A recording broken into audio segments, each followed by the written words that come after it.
Gichinga, we are getting, mixed reactions from Kenya regarding the government's expenditure, especially on the infrastructure sector. From your perspective, how would you rate them over the last 4 years? I would say when the Jubilee government came into power, obviously one of the key pillars of their manifesto was to pursue the Vision 2030 blueprint, which is heavily based on infrastructure expenditure, which is very capital intensive. So right from the bat, we knew this was going to be a costly economic agenda. And the government, in some areas like the standard gauge railway, we have definitely seen some progress.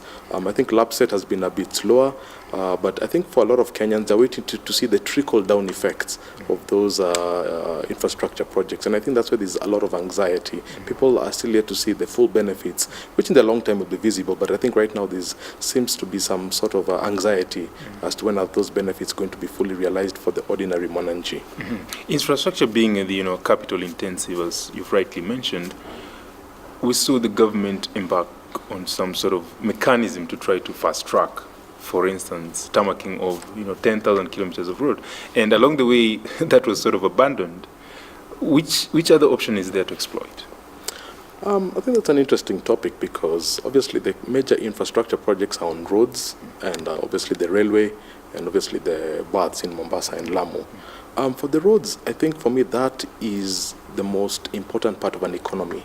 I think the railway part is a bit secondary, but I think the road network, because there are so many productive sectors of this country which don't have access to markets. So I think that needs to be the priority. And you're right, that's sort of like delayed because the high cost of maintenance, one of the reasons the annuity programs fell apart was because of the high costs for maintenance. So I think the government, as we approach this budget, they need to really think through how do we complete these roads, because this in economic theory has the most transformative effects on an economy far beyond the railway line.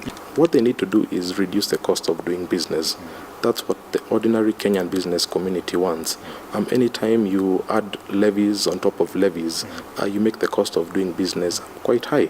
Because the reason they're doing the standard gauge railway, they are saying road transport is very expensive, we can have a cheap alternative. But if that cheap alternative is coming with extra levies at the same time, so they have to be careful not to burden the Kenyan entrepreneur. Survey after